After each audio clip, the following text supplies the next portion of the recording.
So when I came here, and took you with me, I didn't think that it will be such a hard burden on me. When you compare it to Pantat, I just see you twice or 3 times a week, for an hour or for 2 hours, and that's about it. But here I meet you every day, at least twice a day, and I have to look after your needs and how you behave. And that is much more burden on me. I thought in the beginning, we're just trying to live in harmony as a community, and I don't have to tell you a lot. Just open your eyes and see how things are done properly. If you're not sure, you ask. Open your ears, to listen carefully to what I say or to what I hint at. I don't want to repeat myself over and over again. That is a burden you put on me. So, please lessen this burden and listen very carefully when I say something, when I hint something, and when I say this is not proper or this you should not do. It all falls back on me.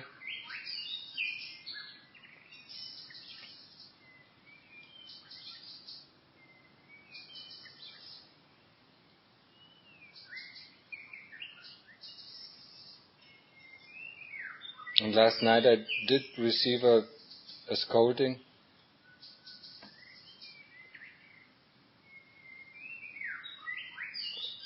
That I didn't look properly after you, that I didn't teach you right, how to behave properly in a monastery.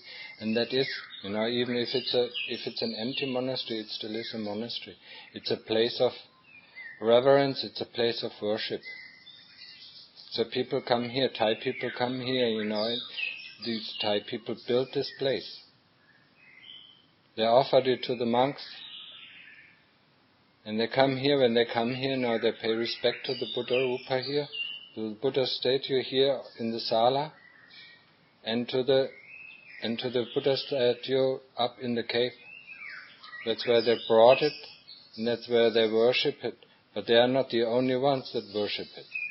There are other beings in the realms that we might not know of, that worship it as well. And if there are some for Westerners coming here, and just messing up this place, they are not happy with it.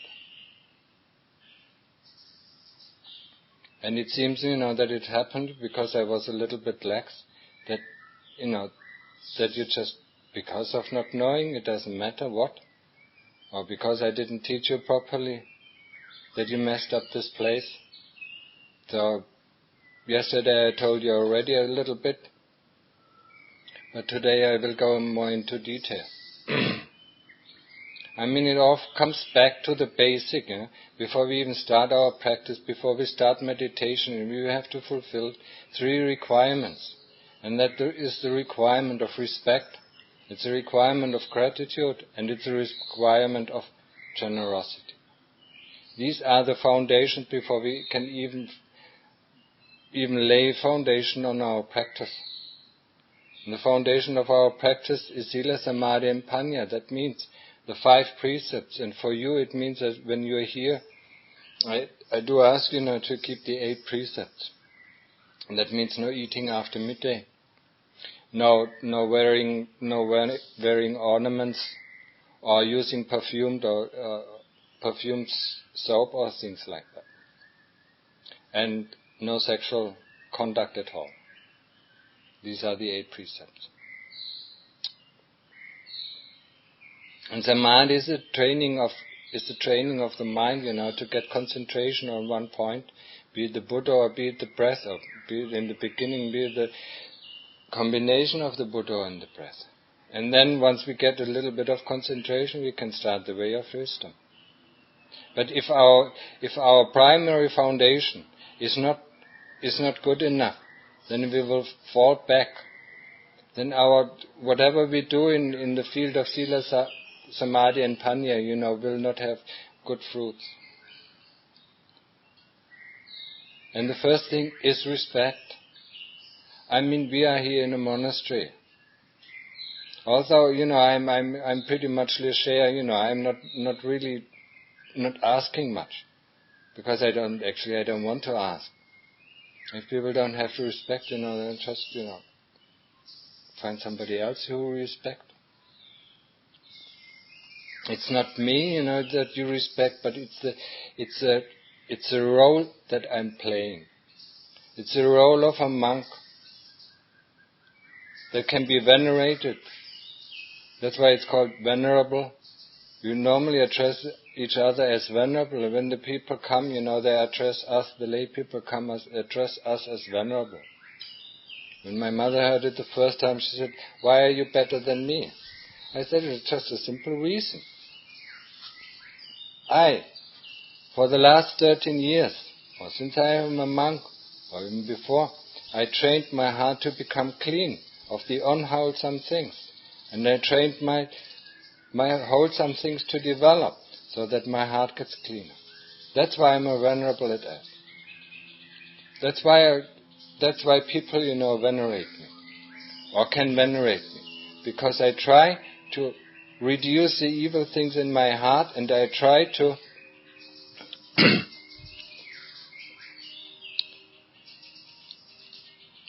to develop the wholesome things in my heart. That is one thing. And the second thing is that I follow 227 rules. 227 rules of higher morality. It's not the 5 rules, the 5 precepts that are valid for lay people. No, it is the higher morality. And that includes every aspect of our life as a monk. And that is just the sole reason, because I'm practicing it and I'm really adhering to it, and I'm trying not to fail into keeping these 5 precepts, and I'm not trying to fail into developing good and getting rid of my evil. That's why people can venerate me. That's why I'm a venerable. And even my mother saw this reason, and then she quieted up. Because, as a lay person, you don't have to do these things. And the moment you try to do it, it is difficult. It is difficult to get rid of one's evil thought and one's evil's intention or one's evil's action. Evil not in the sense of completely evil in the sense of the world, but, unwholesome. Just letting out the anger on somebody else, is an unwholesome action. And as a monk, you're not supposed to do that. You're not supposed to let out your anger. You're not supposed to do this or to do that. And when you look at our lifestyle, we are completely dependent on the lay people. Whatever we have, we get from the lay people. This sala is made by the lay people for the monks and for themselves. So that's what we also need to respect. We are dependent as monks and as lay people, you as practitioners. We are dependent on the lay people to give us food, to give us shelter, to give us medicine, and all the other things. So we treat these things that we get with the utmost respect. And we treat the sala, that is a place of worship, with the utmost respect. That mentions not hanging up our laundry in the sala. Keeping the things when we are staying at the sala, not leaving this place in a mess. Tidy it up before you leave the sala. Even if you go to the toilet. Just tighten it up. When you leave for longer, make it a very nice place so that other people, don't take don't take notice of it, that they just don't see it, that it doesn't stick in their eyes, because the moment it is something messy, it really pops into the eyes. So when we leave this place, when we live in the sala, and some of you have to live in the sala, then we keep our things tidy. very neat.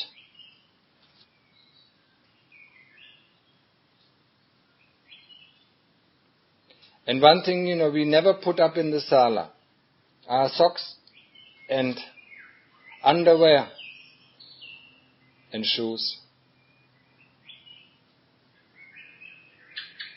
This we just can't put up in the sala. It's not improper. Also our laundry. Another thing that is not proper is having food in the sala. Any kind of food items, should be stored down in the kitchen. What is allowed is coffee, is tea, is sugar, all this medicinal stuff that the monks are allowed to eat in the afternoon or have in the afternoon. That is okay. That is fine. But the rest, we just keep downstairs in the kitchen. And then the rest, also the bags that we have, we keep everything nice and neat. Just to make other people, when they come, just like yesterday, and they saw this mess, something in their heart must have been upset. And then, of course, the scolding doesn't go to you, the scolding goes to me. Now, how can you do that? How can you let them live like this? This is not proper, and you know it. It's not proper. So it all falls back on me. So I want you, when you to stay to me, to become much less of a burden, and just open your eyes and see what needs to be done and what is proper. And if you don't know if it's proper, then just go ahead and ask.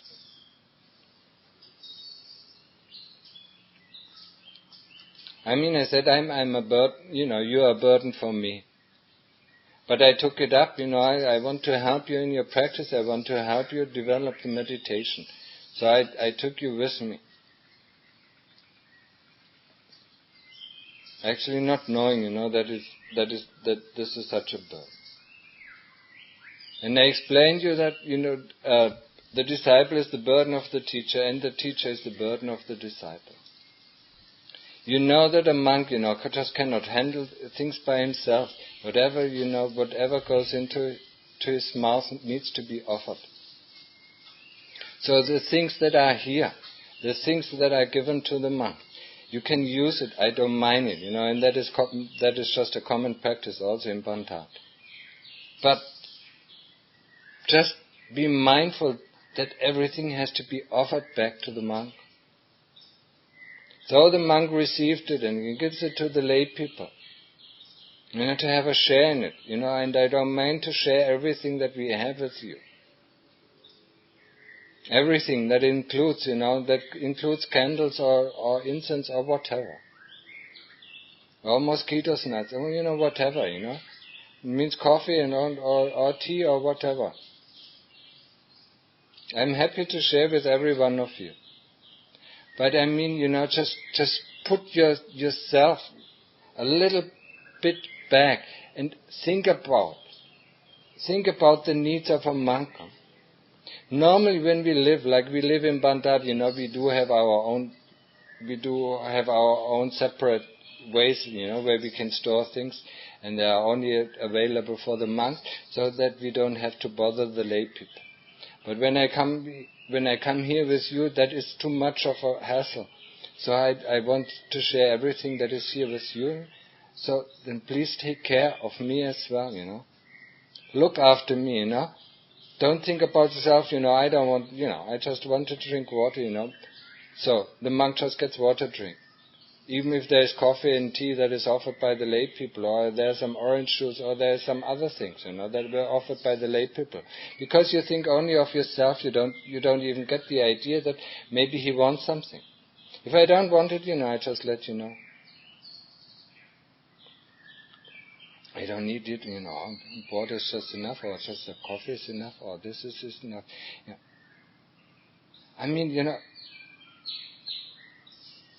Take it a little bit too hard, that also I'm a burden to you. You have to look after me, like the lay people normally do look after me.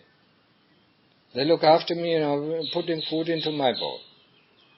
They look after me, preparing me or giving me candles when I need candles or this or that. They normally do ask, is there any need of anything at all? Are you run out on something? Are you run out of soap? And then, if you run out of soap, you say, yes, we run out of soap. Oh, we run out of candles. Then there's a need for candles. Or this or that.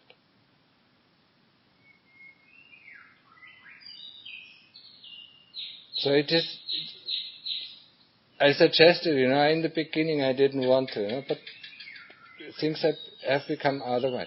So I suggested that you take this a little bit into account. That you do need to look after me.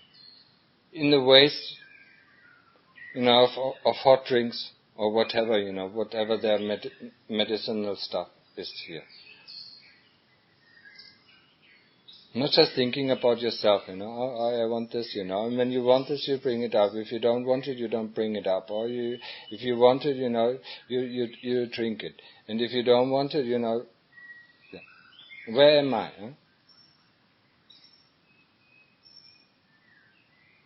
Just ask yourself. And keep this place, please, and keep this place. It's a place of worship. Keep it as a place of worship. Or reverence. Reverence to the Lord Buddha. Without the Lord Buddha, we wouldn't be able to sit here. Without the Lord Buddha, we wouldn't have all his teaching. We wouldn't know what to go, in which direction to go, what to do, and what results we can expect. We wouldn't know the Four Noble Truths.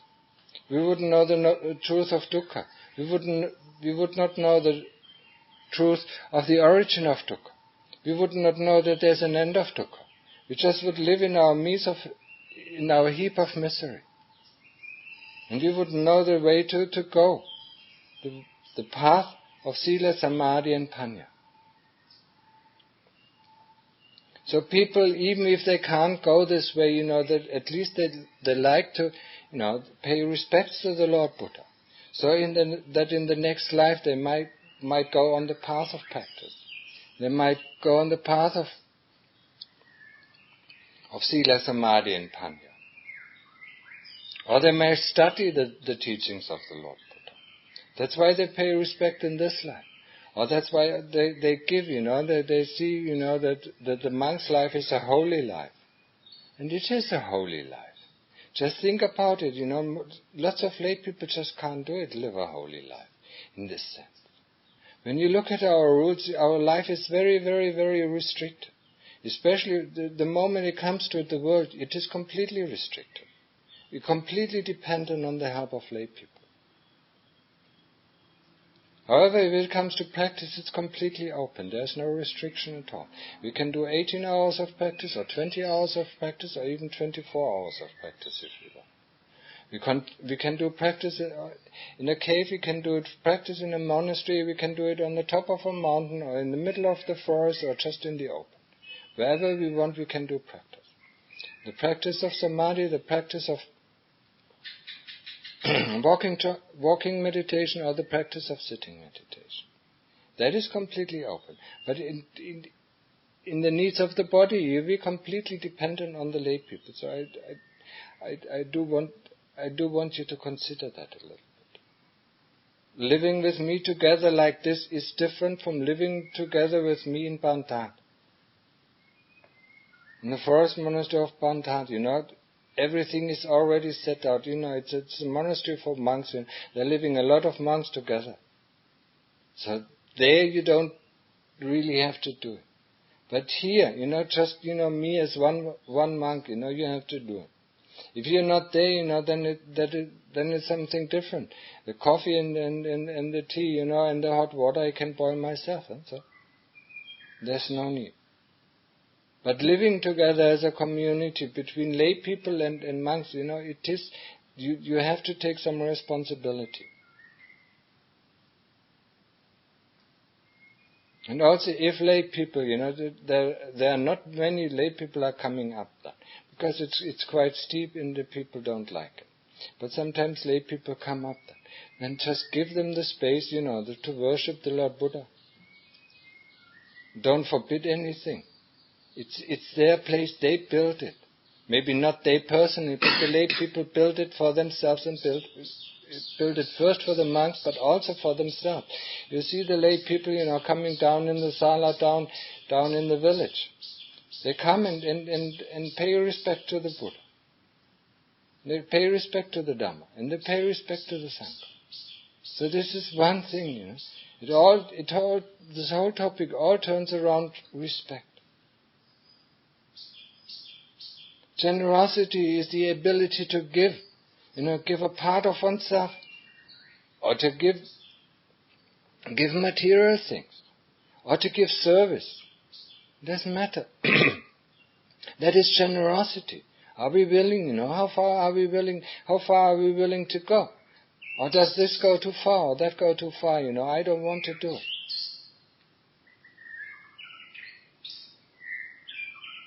This is generosity. Now think about for yourself. And the gratitude. Gratitude is the gratitude.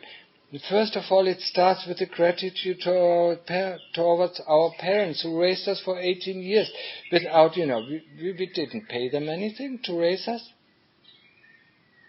They took care for us in every aspect of the life, being in a bodily form, be it in mental form, being in educational form.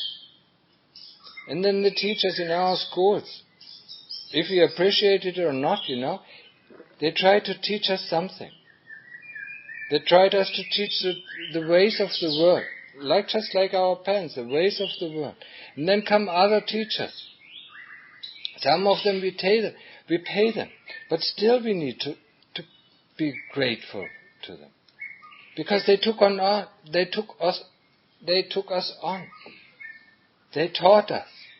Even though, we exchanged some money for it, or we exchanged some materials for it, they still can refuse it. No, I don't want to teach you.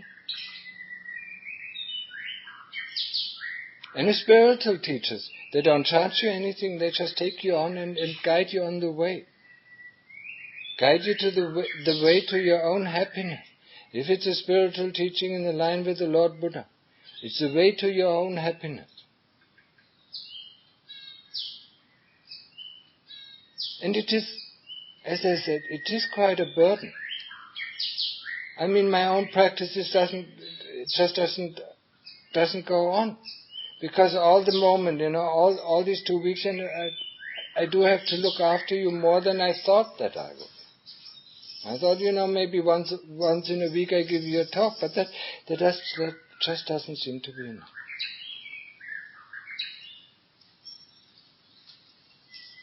It's much more care, I have to look after you. Things that you don't know, it's not a blame. What is to blame that you don't open your eyes and see and look, how are people doing it in the way, how are they doing it? How are the lay people down in the village, open your eyes, how they offer things to the monks. How they treat the monks. They do treat them with respect. They're not getting cocky in the presence of monks. What happens, when they go out of the monastery, they might forget all the attitudes. But we are not going out of the monastery. We're just going to another place. Look at it, or look at the lay people. Some of the Western lay people who come here for a long time, they have adapted already. Open mind, having an open mind, having open eyes, and having open ears, helps us on the path of practice. It's fostering our mindfulness. How does he do it? How is it correct? Look at it. It is one of the general teaching in Bantat. Not only for monks, it's also for lay people. Open their eyes and look how they do it. How it is proper to do it. If you don't know if it's proper, just don't do it because you think that is the way, And don't do it sloppy. If you venerate the role that I'm playing, I don't mean, you don't have to venerate me personally. That's no concern to me. But the role that I'm playing as a monk, as one person who tries to get rid of unwholesome things in his heart and tries to develop the wholesome things in his heart, and tries to stick to the 220 monk rules as tight as possible. I mean, that is already venerable enough.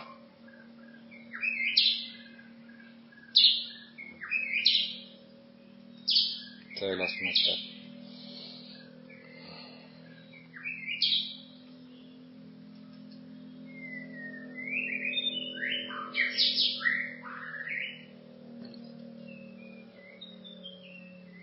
Just disappeared.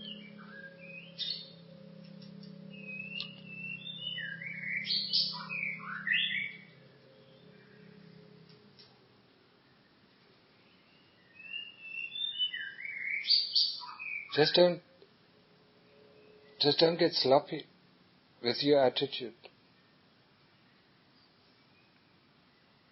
Or careless.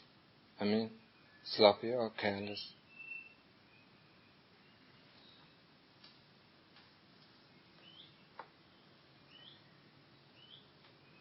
And also, if there are things, like yesterday the lay people brought quite a few things, then it is meant for the whole community.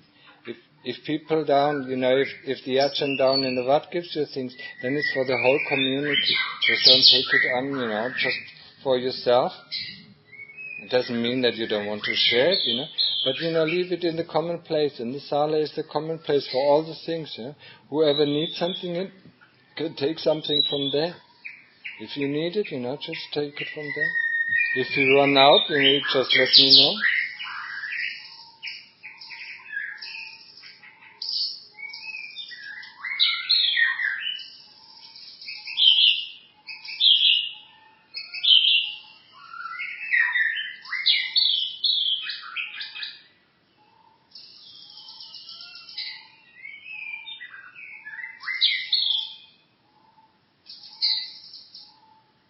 And as I said in the beginning, this is the foundation where we can build up. This gratitude, respect, and generosity is the foundation on which we can build our meditation hut of Sila, Samadhi and Panya. Don't treat it lightly. And I try to explain you, I hope I explained it in a little depth today, for you to understand it. Of course, it was partly my fault, because I thought we can live in harmony in a group, but it just doesn't work out.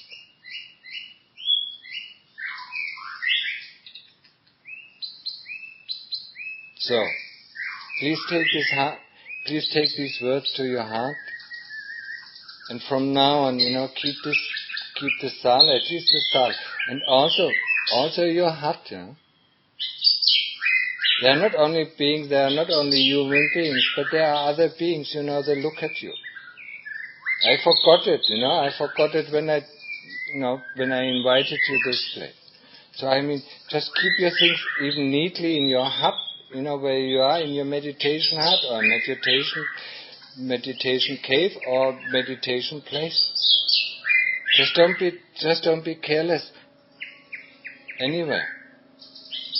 When you walk up in here, just not be careless. It's a place of reverence. It's a place of worship. From the Thai lay Buddhists, or the Thai monks, or other beings that live up in a higher realm. So please take this into mind.